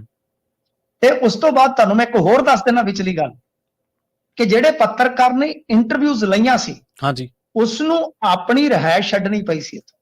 ਅੱਛਾ, ਖੁਦ ਸਾਡੀ ਟੀਮ ਨੇ ਜਦੋਂ ਸੰਪਰਕ, ਬਿਲਕੁਲ ਜੀ, ਚਲੋ ਇਹ ਪੱਤਰਕਾਰਤਾ ਦਾ ਮਾਮਲਾ, ਬਿਲਕੁਲ ਅੰਡਰ ਥ੍ਰੈਟ ਸੀ ਉਹ ਜੀ। ਸ਼ਾਇਦ ਹੋ ਸਕਦਾ ਦੂਸਰੇ ਗੈਂਗ ਨੇ ਅੰਡਰ ਥ੍ਰੈਟ ਕੀਤਾ ਹੋਵੇ ਜਾਂ ਕੁਝ ਹੋਰ ਹੋਵੇ, ਏਜੰਸੀਆਂ ਦਾ ਦਬਾਅ। ਬਾਅਦ ਚ ਬਹੁਤ ਸੀਨੀਅਰ ਜਰਨਲਿਸਟ ਸੀਗਾ, ਉਹਨੂੰ ਆਪਦਾ ਟਿਕਾਣਾ ਬਦਲਣਾ ਪਿਆ ਸੀ। ਤਾਂ ਗੱਲ ਇਹ ਆ ਕਿ ਇਹ ਝੂਠ ਜਿੰਨੇ ਮਰਜ਼ੀ ਬੋਲੀ ਜਾਣ, ਜਿੰਨੇ ਮਰਜ਼ੀ ਬੋਲੀ ਜਾਣ, ਸਭ ਨੂੰ ਪਤਾ ਸੀਗਾ। ਕਿਉਂ? ਕਿਉਂਕਿ ਜਿਹੜਾ ਜੇਲ੍ਹ ਦਾ ਅੰਦਰੂਨੀ ਢਾਂਚਾ ਵੀਡੀਓ 'ਚ ਦਿਖ ਰਿਹਾ ਸੀਗਾ ਜੀ ਜੀ ਪ੍ਰਵੀਨ ਜੀ, ਉਹ ਪੁਰਾਣੀ ਕਿਸੇ ਜੇਲ੍ਹ ਦਾ ਹੈ ਹੀ ਨਹੀਂ। ਤੇ ਲਾਰੈਂਸ ਉਹਨਾਂ ਦਿਨਾਂ 'ਚ ਰਾਜਸਥਾਨ ਦੀ ਜੇਲ੍ਹ 'ਚ ਰਿਹਾ ਜਾਂ ਇੱਥੇ ਦੀ ਜੇਲ੍ਹ 'ਚ ਰਿਹਾ। ਤਾਂ ਰਾਜਸਥਾਨ ਦੇ ਵਿੱਚ ਜ਼ਿਆਦਾਤਰ ਜੇਲ੍ਹਾਂ ਦਾ ਜਿਹੜਾ ਢਾਂਚਾ ਹੈ ਉਹ ਆਪਣੇ ਤੋਂ ਵੱਖਰਾ ਹੈ, ਦੀਵਾਰਾਂ ਵਗੈਰਾ ਥੋੜੀਆਂ। ਜਿਹੜੀ ਇਹ ਬਠਿੰਡਾ ਜੇਲ੍ਹ ਸੀ, ਇਹ ਬਠਿੰਡਾ ਜੇਲ੍ਹ ਨਵੀਂ ਨਿਰਮਿਤ ਹੋਈ ਜੇਲ੍ਹ ਹੈ, ਇਹਦੀ ਤਾਮੀਰ ਨਵੀਂ ਹੋਈ ਹੈ, ਸਜਰੀ। ਤਾਂ ਉਦੋਂ ਹੀ ਲੋਕਾਂ ਨੂੰ ਸ਼ੱਕ ਹੋ ਗਿਆ ਸੀਗਾ। ਬਾਕੀ ਕੁਝ ਕਹਿ ਲਓ ਕਿ ਪੰਛੀ ਵਗੈਰਾ ਬੋਲ ਰਹੇ ਸੀ, ਤੇ ਸਭ ਨੂੰ ਪਤਾ ਹੈ ਕਿ ਇਹ ਜਿਹੜੀ ਜੇਲ੍ਹ ਆ ਇਹ ਉੱਥੇ ਹਰਗੋਬਿੰਦਪੁਰ ਜਿਹੜਾ ਹੈ ਤਾਂ ਉਹਦੇ ਝਿਰੀ ਦੇ ਕੋਲ ਆ ਜੀ ਜੀ। ਤਾਂ ਜਿਹੜੇ ਇਸ ਇਲਾਕੇ ਤੋਂ ਵਾਕਿਫ ਸਨ ਉਹ ਜਦ ਹੀ ਬੁੱਝ ਗਏ ਸੀ। ਹੁਣ ਇਹਨਾਂ ਨੇ ਜਾ ਕੇ ਇਸ ਗੱਲ ਨੂੰ ਤਸਦੀਕ ਕਰ ਲਿਆ, ਉੱਥੇ ਜਾ ਕੇ ਮੰਨ ਲਿਆ, ਵੈਸੇ ਤਸਲੀਮ ਕਹਿ ਲਓ, ਪਰ ਤਸਦੀਕ ਕਰ ਦਿੱਤਾ। ਕਹਿੰਦੇ ਜੀ ਪੰਜਾਬ ਦੀ ਹਦੂਦ ਦੇ ਵਿੱਚ ਇੰਟਰਵਿਊ ਰਿਕਾਰਡ ਹੋਈਦਾ ਤੇ ਸਿਗਨਲ ਐਪ ਇਸਤੇਮਾਲ ਕੀਤੀ ਗਈ ਆ। ਚਲੋ ਇੰਨੀ ਜਿਹੜੀ ਸੀਲਬੰਦ ਰਿਪੋਰਟ ਪੜ੍ਹ ਕੇ ਤੇ ਇਹਨਾਂ ਨੇ ਗਾਂ ਟਾਈਮ ਮੰਗ ਲਿਆ, ਵਕਫਾ ਮੰਗ ਲਿਆ ਕਿ ਸਾਨੂੰ ਅਗਲੇਰੀ ਜਾਣਕਾਰੀ ਵਾਸਤੇ, ਅਗਲੇਰੀ ਤਫਤੀਸ਼ ਵਾਸਤੇ ਥੋੜਾ ਟਾਈਮ ਦੇ ਦਿਓ। ਟਾਈਮ ਮਿਲ ਗਿਆ। ਪਰ ਇਹ ਗੱਲ ਸਾਫ਼ ਹੋ ਗਈ ਕਿ ਹੁਣ ਤੱਕ ਦੀ ਜਿੰਨੀ ਵੀ ਪੜਤਾਲ ਹੋਈ ਆ ਉਹਦੇ ਵਿੱਚ ਇਹ ਇੰਟਰਵਿਊ ਪੰਜਾਬ 'ਚ ਹੋਈ ਪਾਈ ਗਈ ਆ। ਤੁਸੀਂ ਕੱਲ ਦੀਆਂ, ਜਦੋਂ ਆਪਾਂ ਕੱਲ ਇਹ ਪ੍ਰੋਗਰਾਮ ਖਤਮ ਕਰਕੇ ਹਟੇ ਆ ਆਪਣਾ ਰੋਜ਼ਮਰਾ ਵਾਲਾ, ਤੇ ਨਾਲ ਦੀ ਨਾਲ ਹੀ ਇਹ ਖਬਰ ਆ ਗਈ ਸੀ। ਮੈਂ ਜਦੋਂ ਮਤਲਬ ਕਿ ਕਾਲ ਕੱਟੀ ਆ ਤੇ ਨਾਲ ਦੀ ਨਾਲ ਮੇਰੇ WhatsApp ਤੇ ਉਹ ਖਬਰ ਆਈ ਪਈ ਸੀ, ਤੇ ਮੈਂ ਫੇਸਬੁੱਕ ਵੇਖਿਆ, ਵਿਕਰਮਜੀਤ ਸਿੰਘ ਮਜੀਠੀਏ ਨੇ ਵੀ ਤਦ ਤੱਕ ਕੋਟ ਕਰੀ ਹੋਈ ਸੀ, ਤਾਂ ਰੌਲਾ ਪੈ ਚੁੱਕਾ ਸੀਗਾ। ਤਾਂ ਤੁਸੀਂ ਦੇਖੋ ਕਿ 24 ਘੰਟੇ ਬੀਤ ਜਾਣ ਦੇ ਬਾਵਜੂਦ ਸਰਕਾਰ ਦਾ ਦੰਦ ਤੋਂ ਦੰਦ ਨਹੀਂ ਚੁੱਕਿਆ ਜਾ ਰਿਹਾ, ਜਦਕਿ ਜੇਲ੍ਹ ਮੰਤਰਾਲਾ ਮਾਨ ਸਾਹਿਬ ਦੇ ਕੋਲ ਆ। ਤੇ ਜੇ ਤੁਸੀਂ ਜਿੱਦਾਂ ਫਰਮਾਇਆ ਹੈ ਕਿ ਡੀਜੀ ਨੇ ਝੂਠ ਬੋਲਿਆ, ਨੇਗੀ ਸਾਹਿਬ ਸੁਪਰਡੈਂਟ ਸੀਗੇ ਜਿਹੜੇ, ਉਹਨਾਂ ਨੇ ਵੀ ਝੂਠ ਬੋਲਿਆ ਸੀ। ਉਹਨਾਂ ਨੇ ਕਿਹਾ ਸੀਗਾ ਕਿ ਜੇਲ੍ਹ ਦੇ ਵਿੱਚ ਮੋਬਾਈਲ ਯੂਜ਼ ਹੀ ਨਹੀਂ ਹੋ ਸਕਦਾ ਕਿਉਂਕਿ ਜੈਮਰ ਨੇ ਥਾ। ਜੀ ਜੀ ਜੀ। ਤੇ ਫਿਰ ਸਾਡੇ ਕੋਲ ਇੱਕ ਆਰਟੀਆਈ ਦੀ ਜਾਣਕਾਰੀ ਸੀਗੀ ਕਿ ਜਿਹਦੇ ਵਿੱਚ 1 ਸਾਲ, ਮਤਲਬ ਕਿ ਲਾ ਲਓ ਕਿ 22 ਤੋਂ 23 ਤੱਕ 1 ਸਾਲ ਦੇ ਵਿੱਚ ਉੱਥੇ 2 ਦਰਜਨ ਦੇ ਕਰੀਬ ਮੋਬਾਈਲ ਬਰਾਮਦ ਹੋ ਚੁੱਕੇ ਸਨ ਸਰਕਾਰੀ ਰਿਕਾਰਡ 'ਚ। ਤਾਂ ਕਹਿਣ ਦਾ ਮਤਲਬ ਇਹ ਹੈ ਕਿ ਝੂਠ ਇੰਨਾ ਜ਼ਿਆਦਾ ਬੋਲਿਆ ਗਿਆ ਇਸ ਮਾਮਲੇ ਦੇ ਵਿੱਚ ਕਿ ਹੁਣ ਇਹਨਾਂ ਦੇ ਕੋਲ ਬੋਲਣ ਵਾਸਤੇ ਕੁਝ ਬਚਿਆ ਨਹੀਂ। ਸੋ ਇੰਨਾ ਝੂਠ ਤੇ ਉਹਦਾ ਨੁਕਸਾਨ ਓਵਰਆਲ ਤੁਸੀਂ ਦੇਖੋਗੇ ਤੇ ਇਹਨਾਂ ਨੂੰ ਹੀ ਹੋ ਰਿਹਾ, ਕਿਉਂਕਿ ਲੋਕ ਜਦੋਂ ਇਸ ਤਰ੍ਹਾਂ ਦਾ ਝੂਠ ਫੜਿਆ ਜਾਂਦਾ ਹੈ ਤਾਂ ਬਹੁਤ ਜ਼ਿਆਦਾ ਲਾਹਨਤ ਪਾਉਂਦੇ, ਲਾਹਨਤ ਮਲਾਨਤ ਕਰਦੇ, ਲੋਕਾਂ ਦਾ ਯਕੀਨ ਟੁੱਟਦਾ ਹੈ। ਸੋ ਉਹ ਕਹਿੰਦੇ ਹੁੰਦੇ ਆ, ਸਿਆਣਿਆਂ ਦੀ ਗੱਲ ਬੜੀ ਸਿਆਣੀ ਆ ਕਿ ਐਸਾ ਝੂਠ ਬੋਲ ਦੇਣਾ ਚਾਹੀਦਾ ਜਿਹੜਾ ਕੌੜਾ ਲੱਗੇ। ਜੀ। ਪਰ ਐਸਾ ਝੂਠ ਕਦੇ ਨਾ ਬੋਲੋ ਜਿਹੜਾ ਸੱਚ ਜਿਹਾ ਲੱਗੇ। ਐਸਾ ਸੱਚ ਬੋਲ ਦਿਓ ਬੇਸ਼ੱਕ ਜਿਹੜਾ ਕੌੜਾ ਵੀ ਲੱਗੇ ਜਾਏ, ਅਗਲੇ ਨੂੰ ਝੂਠ ਲੱਗਦਾ ਤੇ ਝੂਠ ਵੀ ਲੱਗੀ ਜਾਏ, ਪਰ ਐਸਾ ਝੂਠ ਕਤਈ ਨਾ ਬੋਲੋ ਜਿਹੜਾ ਸੱਚ ਦਾ ਭੁਲੇਖਾ ਪਾਉਂਦਾ। ਬਿਲਕੁਲ ਸਹੀ। ਤਾਂ ਮੇਰੇ ਕਹਿਣ ਦਾ ਮਤਲਬ ਇਹ ਆ ਕਿ ਬਈ ਤੁਸੀਂ ਇਸ ਤਰ੍ਹਾਂ ਲਪੇਟ ਕੇ ਲੋਕਾਂ ਨੂੰ ਝੂਠ ਬੋਲੇ, ਇਨਕਲਾਬ ਦੇ ਨਾਂ ਤੇ, ਜ਼ਿੰਦਾਬਾਦ ਦੇ ਨਾਮ ਤੇ ਨਾ ਬੇਵਕੂਫ ਬਣਾਇਆ, ਜਦ ਜਵਾਬਦੇਹੀ ਦੀ ਵਾਰੀ ਆਉਂਦੀ ਹੈ ਤੁਹਾਡੇ ਕੋਲ ਜ਼ੀਰੋ ਜਵਾਬ ਨੇ ਕਿਸੇ ਵੀ ਚੀਜ਼ ਤੇ। ਆ ਜਾਓ, ਹੁਣ ਮੈਂ ਇੱਕ ਮਿਸਾਲ ਦੇ ਦਿੰਦਾ ਤੁਹਾਨੂੰ, ਘਰ ਘਰ ਆਟਾ ਸਕੀਮ ਇਹਨਾਂ ਨੇ ਲਾਂਚ ਕੀਤੀ। ਇੱਕ ਗੱਟੇ ਦਾ 410 ਰੁਪਏ ਖਰਚਾ ਪੰਜਾਬੀਆਂ ਦੇ ਸਿਰ ਤੇ ਪਾਇਆ ਜੀ, ਕਰੋੜਾਂ ਲੱਖਾਂ ਦਾ ਐਡਵਰਟਾਈਜ਼ਮੈਂਟ ਦਿੱਤਾ, 1500 ਇਹਨਾਂ ਨੇ ਸਾਡਾ ਜਿਹੜਾ ਨੌਜਵਾਨ ਸੀ ਉਹ ਰੱਖਿਆ ਕੰਮ ਤੇ। ਤੁਹਾਨੂੰ ਪਤਾ ਵਰਬਲੀ ਹੁਕਮ ਦੇ ਕੇ ਇਹਨਾਂ ਨੇ ਉਹ ਘਰ ਘਰ ਆਟਾ ਪਹੁੰਚਾਉਣ ਵਾਲੀ ਸਕੀਮ ਖਤਮ ਕਰ ਦਿੱਤੀ ਹੈ। 1500 ਰੁਜ਼ਗਾਰ ਵੀ ਖੋਲਿਆ। ਤੇ ਜੇ ਹੁਣ ਆਪਾਂ ਜਵਾਬ ਨਾ ਮੰਗੀਏ ਕਿ ਬਈ ਤੁਹਾਨੂੰ ਕਿਸ ਬੰਦੇ ਨੇ ਕਿਹਾ ਸੀਗਾ, ਕਿਹਨੇ ਦੱਸ ਪਾਈ ਸੀ ਕਿ ਘਰ ਘਰ ਆਟਾ ਦਿਓ, ਮੰਗ ਕਿਹਨੇ ਕੀਤੀ ਸੀ, ਤੇ ਐਡਵਰਟਾਈਜ਼ਮੈਂਟ ਤੇ ਇੰਨਾ ਖਰਚਾ ਕਿਉਂ ਕੀਤਾ ਜੀ? ਜਵਾਬ ਨਹੀਂ ਹੋਏਗਾ, ਜਵਾਬ ਨਹੀਂ ਹੋਏਗਾ। ਬਿਲਕੁਲ। ਤਾਂ ਪਰ ਗੱਲ ਇਹ ਆ ਕਿ ਜਵਾਬ ਮੰਗਣ ਵਾਲੇ ਬਹੁਤ ਥੋੜੇ ਆ ਪੰਜਾਬ ਦੇ ਵਿੱਚ।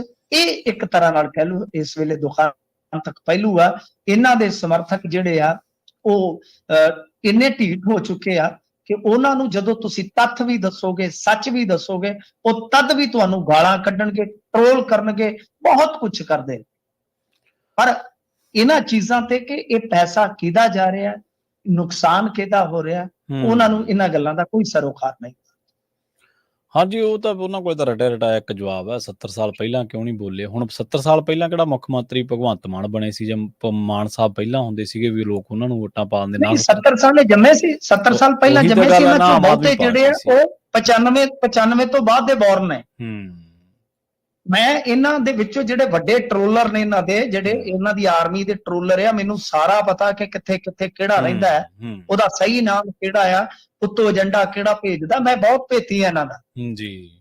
ਇਹਨਾਂ ਤੋਂ ਜ਼ਿਆਦਾਤਰ ਤੇ 75। ਅੱਛਾ, ਇੱਕ ਇਹਨਾਂ ਦਾ ਚੇਅਰਮੈਨ।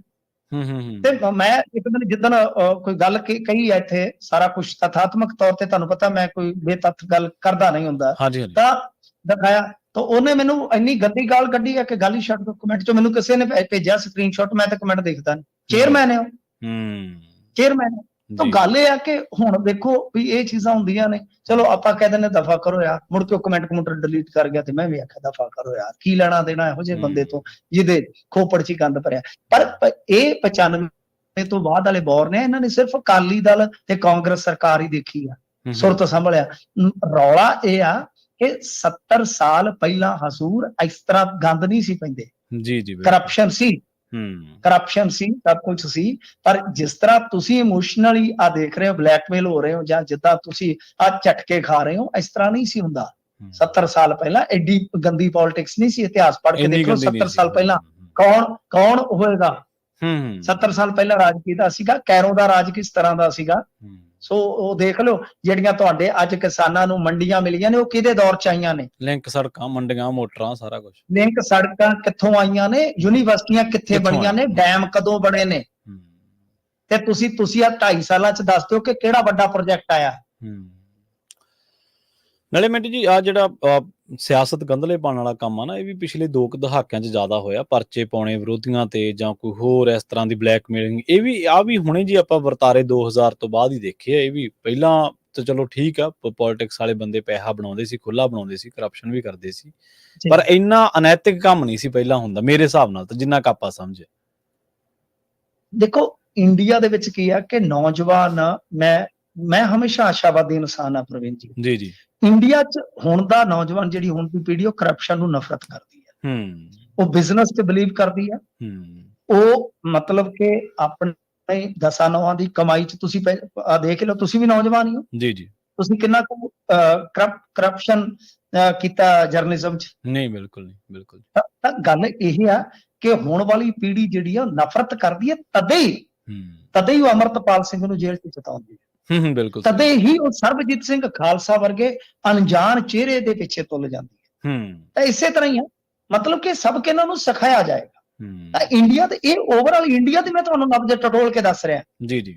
ਤੇ ਪੰਜਾਬ ਦੀ ਤਾਂ ਤੁਹਾਨੂੰ ਪਤਾ ਤਰਬੀਅਤ ਥੋੜੀ ਉਹਨਾਂ ਤੋਂ ਵੀ ਵੱਖਰੀ ਆ। ਸੋ ਇਸ ਕਰਕੇ ਅਗਾਂਹ ਜਿਹੜਾ ਨੌਜਵਾਨ ਹੈ ਉਹ ਰੁਜ਼ਗਾਰ ਦੀ, ਵਿਕਾਸ ਦੀ ਜਾਂ ਆਪਣੇ ਮੁੱਦਿਆਂ ਦੀ ਗੱਲ ਕਰੇਗਾ, ਉਹ ਕਰਪਸ਼ਨ ਦਾ ਹਾਮੀਦਾਰ ਜਾਂ ਹਿੱਸੇਦਾਰ ਨਹੀਂ ਹੈ। ਇਹ ਚੀਜ਼ ਤੁਹਾਨੂੰ ਮੈਂ ਬਹੁਤ ਅਗਾਊਂ ਦੱਸ ਰਿਹਾ ਵਾਂ ਜੀ ਕਿ ਹਰੇਕ ਬੱਚਾ ਜਿਹੜਾ ਉਹ ਇੰਟੈਲੀਜੈਂਟ ਇੰਡੀਆ ਦੇ ਵਿੱਚ ਹੋ ਰਿਹਾ ਹੈ। ਦਲਿਤ ਵਰਗ ਦੇ ਵਿੱਚ ਦੇਖ ਲਓ ਕਿੰਨੀ ਚੇਤਨਤਾ। ਹਾਂਜੀ ਹਾਂਜੀ, ਪੂਰੇ। ਉਹ ਕਹਿੰਦੇ ਕਿ ਸਾਡੇ ਨਾਲ ਬਈ ਸਾਡੇ ਮੁੱਦਿਆਂ ਦੀ ਗੱਲ ਕਰੋ ਯਾਰ, ਆਊਟ ਬਟਾਂਗ ਅਸੀਂ ਨਹੀਂ ਰਾਜਨੀਤੀ ਚਾਹੁੰਦੇ। ਤਾਂ ਗੱਲ ਇਹ ਆ ਕਿ ਹੌਲੀ ਹੌਲੀ ਇਹ ਆ ਜਾਣਗੇ, ਟਿਕਾਣੇ ਆ ਜਾਣਗੇ। ਪਰ ਅਫਸੋਸ ਦੀ ਗੱਲ ਆ ਕਿ ਆ ਜਿਹੜਾ ਟਾਈਮ ਆ ਜੋ ਆਮ ਆਦਮੀ ਪਾਰਟੀ ਦਾ, ਇਹ ਇੱਕ ਐਸਾ ਟਾਈਮ ਸੀਗਾ ਜਿਹੜਾ ਅਗਾਂਹ 50 ਸਾਲਾਂ ਦਾ ਮੁੱਢ ਬੰਨ ਸਕਦਾ ਸੀ। ਐਸੀ ਉਮੀਦ ਸੀ, ਉਹ ਉਮੀਦ ਜ਼ਰੂਰ ਟੁੱਟੀ ਹੈ। ਨਹੀਂ ਮਿੰਟੂ ਜੀ, ਚਲੋ ਆਪਾਂ ਇਹਨੂੰ ਜਿਹੜਾ ਇੱਥੇ ਸਮੇਟਣ ਦੀ ਕੋਸ਼ਿਸ਼ ਕਰਾਂਗੇ, ਪਰ ਇੱਕ ਚੀਜ਼ ਹੋਰ ਆਪਾਂ ਐਡ ਆਨ ਕਰ ਦਈਏ। ਤੁਸੀਂ ਦੇਖੋ ਵੀ ਯੂਪੀ ਵਰਗੇ ਜਿਹੜੇ ਸੂਬੇ ਆ, ਜਿੱਥੇ ਕਿਹਾ ਜਾਂਦਾ ਕਿ ਉੱਥੇ ਲੋਕਾਂ ਨੂੰ ਮੋਬਿਲਾਈਜ਼ ਕਰਨਾ ਬਹੁਤ ਸੌਖਾ ਹੈ ਧਰਮ ਦੇ ਨਾਂ ਤੇ ਜਾਂ ਦੂਜੀਆਂ ਚੀਜ਼ਾਂ, ਉੱਥੋਂ ਇੱਕ ਸਪਾ ਦੀ ਕੁੜੀ ਜਿੱਤੀ ਆ, ਉਹ ਲੰਡਨ ਦੇ ਵਿੱਚ ਪੜ੍ਹੀ ਆ, ਮੈਨੂੰ ਉਹਦਾ ਨਾਮ ਵਿਸਰ ਗਿਆ, ਨਾਂ ਨਹੀਂ ਮੇਰੇ ਯਾਦ। ਨੌਜਵਾਨ ਕੁੜੀ ਆ ਉਹ, ਤੇ ਤੁਸੀਂ ਦੇਖੋ ਵੋਟਰਾਂ ਨੇ ਰਾਸ਼ਿਦ ਖਾਨ ਨੂੰ ਜਿਤਾਇਆ, ਅੰਮ੍ਰਿਤਪਾਲ ਸਰਬਜੀਤ ਸਿੰਘ ਨੂੰ ਜਿਤਾਇਆ, ਤੇ ਉਸ ਕੁੜੀ ਨੂੰ ਜਿਤਾਇਆ ਜਿਹੜੀ ਲੰਡਨ ਤੋਂ ਪੜ੍ਹ ਕੇ ਆਈ ਹੈ, ਹੁਣੇ ਯੂਪੀ ਦੇ ਵਿੱਚ ਜਿੱਤੀ ਆ ਉਸ ਸਪਾ ਦੀ ਟਿਕਟ ਤੇ। ਯੂਪੀ 'ਚ ਹੀ ਲੱਲਣ ਸਿੰਘ ਨੂੰ ਵੀ ਹਰਾਇਆ ਨਾ ਯੁੱਧਿਆ 'ਚ। ਹਾਂਜੀ, ਹਾਂ, ਵੇਖ ਲਓ ਤੁਸੀਂ, ਵੋਟਰ ਨੇ। ਬਿਲਕੁਲ, ਇਹ ਚੀਜ਼, ਹਾਂ ਜੀ, ਇਹ ਚੀਜ਼ਾਂ ਤੁਸੀਂ ਦੇਖੋ ਨਾ, ਇਹ ਦੇਖਣਯੋਗ। ਮੈਂ ਤਾਂ ਹੀ ਤੁਹਾਨੂੰ ਨਾ ਨਿਚੋੜ ਮਿਲਣਗੀਆਂ ਤੁਹਾਨੂੰ, ਇਹ ਹੋ ਸਕਦਾ ਤੁਹਾਨੂੰ ਕਚਰੇ ਦੇ ਡੱਬਿਆਂ 'ਚ ਮਿਲਿਆ ਕਰਨ। ਇਹਨਾਂ ਨੂੰ ਚੁੱਕ ਕੇ ਲੋਕ ਕਚਰੇ ਦੇ ਡੱਬੇ 'ਚ ਸੁੱਟ, ਹਾਲੇ ਤਾਂ ਹਰਾ ਰਹੇ ਨੇ, ਹਾਲੇ ਤਾਂ ਹਰਾ ਰਹੇ ਆ। ਹੋ ਸਕਦਾ ਹੈ 10 ਸਾਲਾਂ ਬਾਅਦ ਇਹਨਾਂ ਨੂੰ ਚੁੱਕਿਆ ਕਰਨ ਤੇ ਕਚਰੇ ਦੇ ਡੱਬੇ 'ਚ ਮਾਰਿਆ ਕਰਨ। ਬਿਲਕੁਲ, ਬਿਲਕੁਲ। ਸਿਆਸੀ ਚੇਤਨਤਾ ਦੇ ਵਿੱਚ ਥੋੜਾ ਆਪਾਂ ਦੇਖ ਰਹੇ ਹਾਂ, ਲੋਕ ਹੁਣ ਜ਼ਿਆਦਾ ਹੁੰਦੇ ਜਾਂਦੇ ਨੇ। ਚਲੋ, ਚੰਗੀ ਗੱਲ ਹੈ। ਉਮਰਾਂ ਨੰਗਲ ਦੀ ਗੱਲ ਕਰੀਏ ਮਿੰਟੂ ਜੀ, ਸਰਕਾਰ ਨੇ ਬਹਾਲ ਕਰਤਾ। ਆਪਾਂ ਅਕਸਰ ਹੀ, ਮੈਨੂੰ ਚੰਗੀ ਤਰ੍ਹਾਂ ਯਾਦ ਹੈ, ਜਦੋਂ ਆਪਾਂ ਬੇਅਦਬੀ ਤੇ ਬਹਿਬਲ ਕਲਾਂ ਤੇ ਕੋਟਕਪੂਰਾ ਦੇ ਗੋਲੀਕਾਂਡ ਦੀ ਗੱਲ ਕਰਦੇ ਹਾਂ, ਤਾਂ ਤੁਸੀਂ ਅਕਸਰ ਹੀ ਇਸ ਮਾਮਲੇ ਦੇ ਵਿੱਚ ਨਾ ਉਮੀਦੀ ਜਾਂ ਤਥਾਤਮਕ ਕਹਿੰਦੇ ਹੋ ਕਿ ਨਿਆਂ ਦੂਰ ਹੋ ਗਿਆ ਜੀ। ਨਹੀਂ, ਦੇਖੋ, ਮੈਂ ਤੇ ਚਲੋ ਮੈਂ ਨਿਰਾਸ਼ਾਵਾਦੀ ਨਹੀਂ ਹੈ ਇਸ ਮਾਮਲੇ 'ਚ, ਪਰ ਕੁਝ ਗੱਲਾਂ ਦੀ ਨਾ ਤੁਹਾਨੂੰ ਸਮਝ ਲੱਗ ਜਾਂਦੀ ਆ ਕਿ ਬਈ ਇਹ ਚੀਜ਼ਾਂ 'ਚ ਕੋਈ ਦਮ ਨਹੀਂ ਹੈਗਾ। ਕਿਉਂਕਿ ਦੇਖੋ, ਇੱਕ ਚੀਜ਼ ਹੁੰਦੀ ਆ ਪ੍ਰਵੀਨ ਜੀ ਕਿ ਜੋ ਆਪਾਂ ਉੱਡਵੀਂ ਜੀ ਖਬਰ ਦੇਖਦੇ ਆ ਜਾਂ ਏਦਾਂ ਓਦਾਂ, ਇੱਕ ਚੀਜ਼ ਹੁੰਦੀ ਆ ਕਿ ਤੁਸੀਂ ਤਕਨੀਕੀ ਤੌਰ ਤੇ ਉਹਨੂੰ ਸਮਝਦੇ ਹੋ ਕਿ ਇਹਦੇ 'ਚ ਕੀ ਆ, ਕੀ ਹੋ ਸਕਦਾ। ਸੋ ਲਿਹਾਜ਼ਾ ਉਹਦੇ ਆਧਾਰ ਤੇ ਹੀ ਮੈਂ ਅਕਸਰ ਇਹ ਗੱਲ ਕਹਿਣਾ ਹੁੰਦਾ ਕਿ ਨਾ ਉਮੀਦੀ ਇਸ ਕਰਕੇ ਹੈ ਕਿਉਂਕਿ ਰਾਜਨੀਤੀ ਨੇ ਇਸ ਚੱਕਰ ਦੇ ਵਿੱਚ ਕਹਿ ਲਓ ਕਿ ਬਹੁਤ ਜ਼ਿਆਦਾ ਉਲਝਾ ਪੈਦਾ ਕਰ ਦਿੱਤਾ ਹੈ। ਜੀ ਜੀ, ਉਲਝਾ ਪੈਦਾ। ਅੱਛਾ ਪ੍ਰਵੀਨ ਜੀ, ਰੋਕ ਰਹੇ ਆ ਤੁਹਾਨੂੰ, ਵੱਡੀ ਖਬਰ ਆ ਰਹੀ ਹੈ ਕਿ ਅਗਨੀਵੀਰ ਨੂੰ ਰਿਜ਼ਰਵੇਸ਼ਨ ਦੇ ਦਿੱਤਾ ਇਹਨਾਂ ਨੇ। CISF BSF ਦੇ ਵਿੱਚ ਅਗਨੀਵੀਰਾਂ ਨੂੰ 10% ਰਿਜ਼ਰਵੇਸ਼ਨ ਦੇ ਦਿੱਤੀ ਹੈ। ਵੀ ਆਪਾਂ ਗੱਲ ਕਰ ਰਹੇ ਸੀ, ਮੈਂ ਤੁਹਾਨੂੰ ਦੱਸ ਰਿਹਾ ਸੀਗਾ ਕਿ ਯੂ ਟਰਨ ਆ ਸਕਦਾ ਹੈ। ਤਾਂ ਮਤਲਬ ਕਿ ਸਾਬਕਾ ਅਗਨੀਵੀਰਾਂ ਨੂੰ ਇੱਕ ਰਿਆਇਤ ਦੇ ਦਿੱਤੀ ਹੈ। ਵੱਡੀ ਖਬਰ ਹੈ ਇਸ ਵੇਲੇ ਦੀ, ਵੱਡੀ ਖਬਰ। ਅਗਨੀਵੀਰ ਦੇ ਮਾਮਲੇ ਦੇ ਵਿੱਚ ਇਹਨਾਂ ਨੇ ਰਿਜ਼ਰਵੇਸ਼ਨ ਦਾ ਐਲਾਨ ਕਰ ਦਿੱਤਾ। ਜਿਹੜੀਆਂ ਆਪਾਂ ਦੇਖਦੇ ਆ CISF BSF CRPF SSB CAPF ਹੁੰਦੀ ਹੈ ਨਾ ਜਿਹੜੀ, ਜਿਹਨਾਂ ਨੂੰ ਆਪਾਂ ਨੀਮ ਫੌਜੀ ਦਸਤੇ ਕਹਿੰਦੇ ਆ।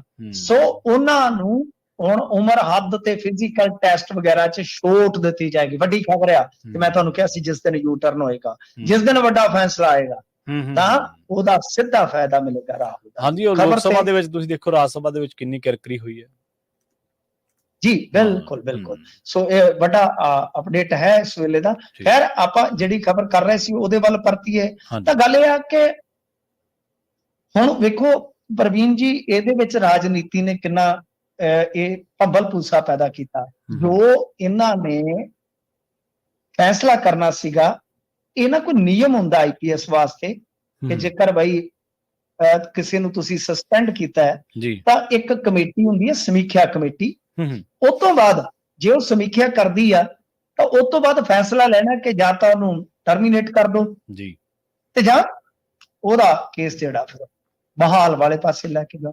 ਤਾਂ ਗੱਲ ਇਹ ਹੈ ਕਿ ਇਹਨਾਂ ਨੇ ਉਹ ਫੈਸਲਾ ਨਹੀਂ ਲਿਆ।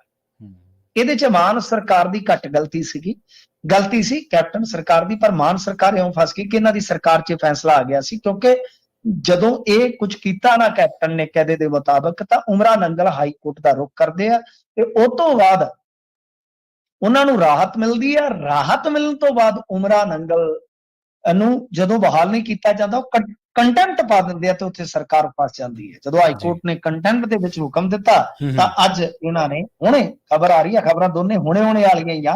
ਅਗਨੀਵੀਰ ਵਾਲੀ ਵੀ ਮੈਂ ਹੁਣੇ ਦੇਖੀ ਹੈ ਟੈਲੀਵਿਜ਼ਨ ਸਕਰੀਨ ਤੇ ਇਹ ਵੀ ਹੁਣੇ ਦੀ ਖਬਰ ਆ ਕਿ ਉਮਰਾ ਨੰਗਲ ਨੂੰ ਅੰਤ ਬਹਾਲੀ ਮਿਲ ਗਈ ਆ, ਬਹਾਲ ਜੀ।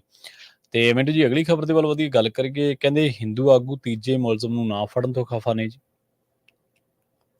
ਦੇਖੋ, ਹਿੰਦੂ ਆਗੂ ਜਿਹੜੇ ਆ ਉਹ ਨਾ ਸਿਰਫ ਖਫਾ ਨੇ, ਮੇਰੇ ਖਿਆਲ ਦੇ ਨਾਲ ਉਹ ਇੱਕ ਵੱਖਰੀ ਦਿਸ਼ਾ ਵੱਲ ਤੁਰ ਰਹੇ ਨੇ।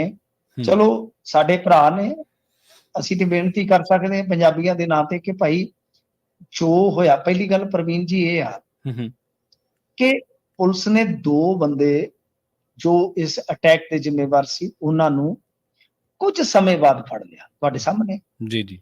ਹੁਣ ਇੱਕ ਬੰਦਾ ਮੰਨ ਲਓ ਜੇ ਉੱਥੇ ਮੌਕੇ ਤੋਂ ਆਸੇ-ਪਾਸੇ ਹੋ ਗਿਆ, ਉਹ ਗੱਡੀ ਚੜ੍ਹ ਕੇ ਕਿਸੇ ਚੌਥੇ ਸਟੇਟ 'ਚ ਜਾ ਬੈਠਾ ਤੇ ਤੁਸੀਂ ਮੈਨੂੰ ਦੱਸੋ ਕਿ ਪੁਲਿਸ 2-3 ਦਿਨਾਂ 'ਚ ਕਿੱਦਾਂ ਲੱਭ ਲਿਓ?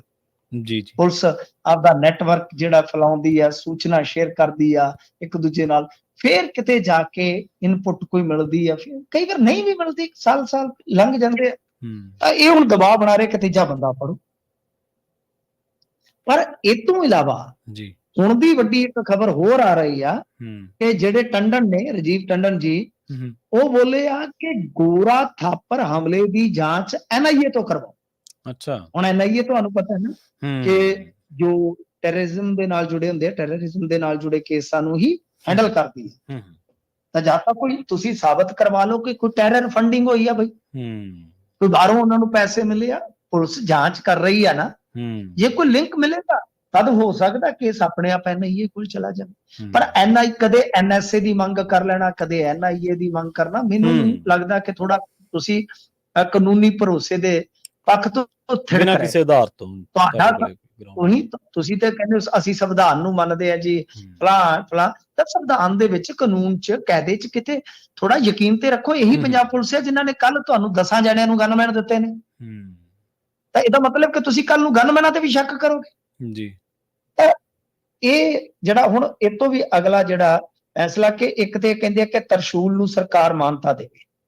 ਠੀਕ ਹੈ, ਤਰਸ਼ੂਲ ਨੂੰ ਮਾਨਤਾ ਦੇਵੇ ਤੇ ਉਹ ਰੱਖ ਕੇ ਆਪਦੀ ਖੁਦ ਦੀ ਰੱਖਿਆ ਜਿਹੜੀ ਉਹ ਕਰ ਸਕੇ। ਮਤਲਬ ਕਿ ਉਹੀ ਫਿਰ ਗੱਲ ਆ ਗਈ ਆ, ਅਸਲਾ ਰੱਖਣ ਦੀ ਮਨਜ਼ੂਰੀ ਦਿਓ ਤੁਹਾਨੂੰ।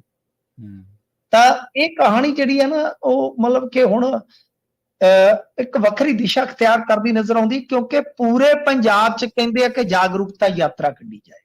ਤਾਂ ਫਿਰ ਹੋ ਗਿਆ ਨਾ ਉਹੀ ਗੱਲ। ਅਸੀਂ ਇਹੀ ਗੱਲ ਕਹਿੰਦੇ ਆ ਕਿ ਬਈ ਯਾਰ ਥੋੜਾ ਤੁਸੀਂ ਵੀ ਟਿਕਾ ਰੱਖੋ। ਚਲੋ ਤੁਹਾਡੇ ਅਧਿਕਾਰ ਆ, ਤੁਸੀਂ ਜੋ ਕੱਢਣਾ ਕੱਢੋ, ਪਰ ਸਾਨੂੰ ਕੀ ਇਹ ਦਿਖ ਨਹੀਂ ਰਿਹਾ ਕਿ ਰਾਜਪਾਲ ਦੇ ਨਾਲ ਤੁਸੀਂ ਕੱਲ ਮਿਲ ਕੇ ਆਉਨੇ ਹੋ। ਰਾਜਪਾਲ ਸਰਕਟ ਹਾਊਸ ਪਹਿਲਾਂ ਆ ਕੇ ਜਾਂਦੇ ਆ, ਫਿਰ ਰਵਨੀਤ ਬਿੱਟੂ ਪਹੁੰਚਦੇ ਆ, ਤੁਸੀਂ ਉੱਥੇ ਜਾ ਕੇ ਉਸ ਤੋਂ ਬਾਅਦ ਆ ਪ੍ਰੋਗਰਾਮ ਦੇ ਰਹੇ। ਇਹ ਠੀਕ ਨਹੀਂ ਹੈ, ਕਿਉਂਕਿ ਤੁਸੀਂ ਇਸ ਤਰ੍ਹਾਂ ਕੱਢੋਗੇ, ਦੂਸਰੇ ਪਾਸਿਓਂ ਵੀ ਇਸ ਤਰ੍ਹਾਂ ਲਾਮਬੰਦੀ ਵਾਸਤੇ ਚੀਜ਼ਾਂ ਹੋਣਗੀਆਂ। ਤੁਸੀਂ ਇੱਕ ਦੂਜੇ ਤੇ ਕਹਿ ਲਓ ਕਿ ਸਖਤ ਬਿਆਨਬਾਜ਼ੀ ਕਰੋਗੇ, ਫਿਰ ਤੁਹਾਡੇ ਟਾਈਮ ਪੈ ਜਾਣਗੇ, ਫਿਰ ਕਿਤੇ ਹਿੰਸਾ ਹੋ ਜਾਏਗੀ ਪਟਿਆਲੇ ਵਾਂਗੂ, ਤੇ ਫਾਇ ਅਸੀਂ ਚੜੇ ਰਵਾਂਗੇ, ਕਿਤੇ ਕਰਫਿਊ ਲੱਗ ਜੂ, ਕਿਤੇ ਕੁਛ ਹੋ ਜਾਊ। ਸੋ ਗੱਲ ਇਹ ਆ ਕਿ ਸੰਜਮ ਤੋਂ ਕੰਮ ਲਓ। ਜਿਨ੍ਹਾਂ ਨੇ ਕੰਮ ਕੀਤਾ ਸੀ ਉਹ ਹਿਰਾਸਤ ਦੇ ਵਿੱਚ ਆ, ਪੁਲਿਸ ਕਹਿ ਲਓ ਕਿ ਇੰਟਰੋਗੇਟ ਕਰ ਰਹੀ ਹੈ ਉਹਨਾਂ ਨੂੰ।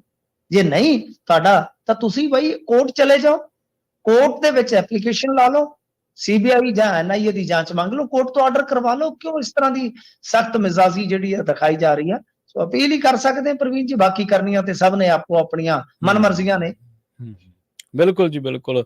ਰੌਲਾ ਇਹ ਹੈ ਨਾ ਮਿੰਟੂ ਜੀ, ਜਿਹੜੇ ਤੁਸੀਂ ਗੱਲ ਕਰ ਹੀ ਦਿੱਤੀ ਹੈ ਵੀ ਕਈ ਵਾਰੀ ਨਾ ਮਾਹੌਲ ਦੇ ਵਿੱਚ ਮਾਹੌਲ ਨੂੰ ਗੰਧਲਾ ਕਰਨ ਦੇ ਲਈ ਨਾ ਕੁਝ ਚੀਜ਼ਾਂ ਤੋਂ ਸ਼ੁਰੂਆਤ ਹੁੰਦੀ ਹੈ। ਇਸ ਤਰ੍ਹਾਂ ਮਾਹੌਲ ਨਹੀਂ ਗੰਧਲਿਆ ਹੁੰਦਾ, ਉਹ ਹੌਲੀ ਹੌਲੀ ਚੀਜ਼ਾਂ ਵੱਧਦੀਆਂ ਫਿਰ ਵੱਡਾ ਜਦੋਂ ਰੂਪ ਧਾਰਨ ਕਰ ਲੈਂਦੀਆਂ, ਫਿਰ ਉਹਦੀ ਖਮਿਆਜ਼ਾ ਲੋਕਾਂ ਬਿਲਕੁਲ ਅਸੀਂ ਆਪ ਅਟੈਕ ਦੀ ਨੁਕਤਾਚੀਨੀ ਕੀਤੀ ਤੁਹਾਡੇ ਸਾਹਮਣੇ ਕਿ ਨਹੀਂ, ਅਟੈਕ ਨਹੀਂ ਹੋਣੇ ਚਾਹੀਦੇ, ਕਿਸੇ ਤੇ ਵੀ ਨਹੀਂ ਹੋਣੇ ਚਾਹੀਦੇ, ਤੇ ਨਾ ਹੀ ਸ਼ਬਦੀ ਅਟੈਕ ਕਿਸੇ ਕੌਮ ਤੇ ਧਰਮ ਤੇ ਜਾਂ ਉਹਨਾਂ ਦੀ ਮਤਲਬ ਕਿ ਨਾਰੀ ਸਮਾਜ ਤੇ ਇਹ ਨਹੀਂ ਹੋਣੇ ਚਾਹੀਦੇ, ਨਹੀਂ ਹੋਣੇ ਚਾਹੀਦੇ। ਅਸੀਂ ਨਿੰਦਿਆ ਕਰਦੇ ਇਹਨਾਂ ਚੀਜ਼ਾਂ ਦੀ। ਪਰ ਜੇ ਹੁਣ ਤੁਸੀਂ ਇਸ ਚੀਜ਼ ਦਾ ਹੁਣ ਜ਼ਿਆਦਾ ਹੀ ਰਾਜਸੀਕਰਨ ਕਰੋਗੇ, ਇੱਕ ਕਿਸੇ ਧਿਰ ਨੂੰ ਫਾਇਦਾ ਪਹੁੰਚਾਉਣ ਵਾਸਤੇ ਹੁਣ ਤੁਸੀਂ ਪੋਲਰਾਈਜੇਸ਼ਨ ਦੇ ਰਸਤੇ ਪੈ ਜਾਓਗੇ, ਤਾਂ ਇਹ ਕਿਉਂਕਿ ਪੰਜਾਬ ਤੁਹਾਡਾ ਵੀ ਆ, ਤੁਸੀਂ ਇੱਥੇ ਰਹਿੰਦੇ ਹੋ, ਤੁਹਾਡਾ ਵੀ ਪੰਜਾਬ ਹੈ, ਤਾਂ ਪੰਜਾਬ ਵਾਸਤੇ ਮੇਰੇ ਖਿਆਲ ਦੇ ਨਾਲ ਠੀਕ ਹੈ। ਜੀ ਜੀ। ਮਿੰਟੂ ਜੀ, ਇਹਨਾਂ ਖਾਸ ਖਬਰਾਂ ਤੇ ਖਾਸ ਜਾਣਕਾਰੀਆਂ ਦੇ ਲਈ ਤੁਹਾਡਾ ਬਹੁਤ ਬਹੁਤ ਧੰਨਵਾਦ ਜੀ। ਜੀ ਸ਼ੁਕਰੀਆ ਜੀ। ਪ੍ਰੋਗਰਾਮ ਖਬਰ ਤੇ ਨਜ਼ਰ ਨੂੰ ਆਪਾਂ ਇੱਥੇ ਸਮਾਪਤ ਕਰਾਂਗੇ। ਤੁਹਾਡਾ ਸਾਰਿਆਂ ਦਾ ਵੀ ਬਹੁਤ ਧੰਨਵਾਦ। ਸਤਿ ਸ਼੍ਰੀ ਅਕਾਲ। ਜੁੜੇ ਰਹੋ ਪੰਜਾਬੀ ਰੇਡੀਓ USA ਦੇ ਨਾਲ।